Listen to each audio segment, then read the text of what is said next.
이재명 대통령의 이해훈 기획예산처 장관 후보자 지명은 국민을 우롱하는 자격 미달의 인사 참사입니다. 자진 사퇴나 지명 철회가 없다면 국민의힘 재정경제기획위원회는 이 후보자에 대한 인사청문회를 이틀 동안 진행할 것을 강력히 촉구합니다. 조금 전 넘어온 자료를 보면 이해훈 후보자가 신고한 재산만 총 175억 6,950만 원에 달합니다. 시세 80억 원대의 서울 반포동 50평형대 아파트를 보유하고 있으며 세종시 아파트와 서울 중구 오피스텔 전세 임차권도 갖고 있습니다. 본인과 배우자의 예금과 주식만 91억 원이 넘습니다. 자녀 3명의 예금과 주식을 합하면 총 128억 원이 넘습니다. 배우자는 포르쉐 등 차량 3대를 보유하고 있습니다. 2016년 신고재산 65억 원에서 10년 만에 100억 원 넘게 불어난 재산 형성 과정부터 집중 검증의 대상입니다. 이 후보자의 도를 넘은 갑질 또한 심각한 결격 사유입니다. 이 후보자는 사회 초년생인 인턴 보좌진에게 고성과 함께 IQ가 한 자리냐, 너를 죽였으면 좋겠다 등 인격 말살 폭언을 퍼붓습니다.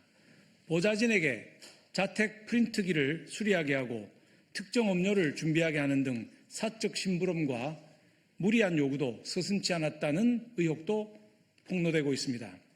또 이 후보자는 지시 1분도 지나기 전에 고압적으로 수차례 재촉하는 등 갑질이 일상이었다고 합니다. 부적절한 정보 취득을 강요하고 수행하지 못하면 무능한 직원으로 낙인 찍었다는 제보도 이어집니다.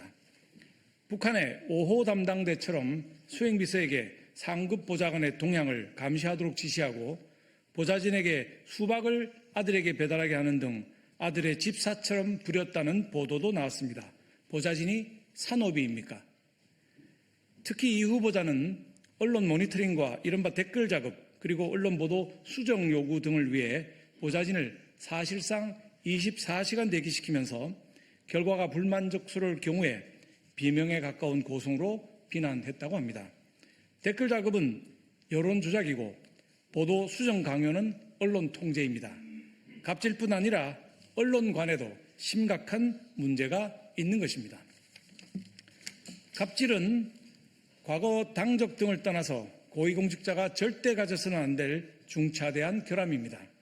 기획예산처 공직자들 사이에서는 벌써 갑질 포비아가 퍼지고 있다고 합니다. 공직자들이 장관 갑질에 짓눌린다면 과연 나라 살림을 제대로 엄정하게 꾸려나갈 수 있겠습니까? 불가능할 것입니다.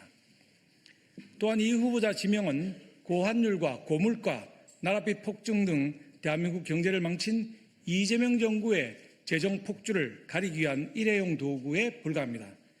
이 후보자는 과거 좌파 정권의 확장 재정과 기본소득, 규제 일변도 부동산 정책의 위험성 등을 앞장서서 경고해왔지만 기획예산처 장관으로 지명되자마자 민생과 성장에 과감히 투자하겠다는 등 사실상 입장을 바꾸었습니다.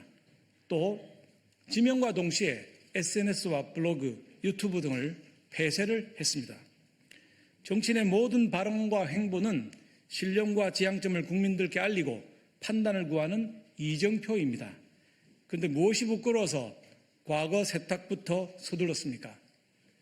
지금 우리나라 일반 정부 부채는 1,415조 원을 넘어서고 광의의 부채는 2024년 말 현재 4,632조 원에 달합니다. 국민 1인당 빚이 9천만 원에 달하는 셈인데 이 후보자는 이재명 정부의 무모한 재정 폭주와 현금 살포 포퓰리즘에 제동을 걸 신념이 있는 것인지 없다면 왜 장관직을 수용했는지 되묻지 않을 수 없습니다.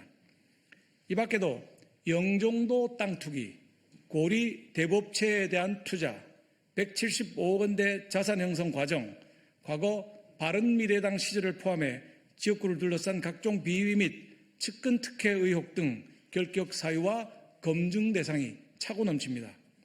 이 후보자는 자진 사퇴하고 이재명 대통령도 인사 참사에 대해 대국민 사과하고 지명을 철회해야 마땅합니다.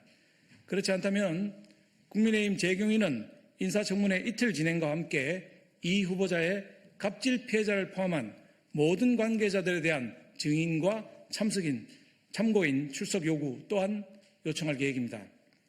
덧붙여 우리 국민의힘은 당 차원의 제보센터를 개설했습니다. 이 후보자의 과거 갑질 및 각종 비위 사례를 알고 계신 분들은 이메일 제보2@kparty.kr로 제보해 주시기를 부탁드립니다. 철저한 제보자 보호를 약속드립니다. 2026년 1월 5일 국민의힘 재정경제기획위원회 위원 일동 감사합니다.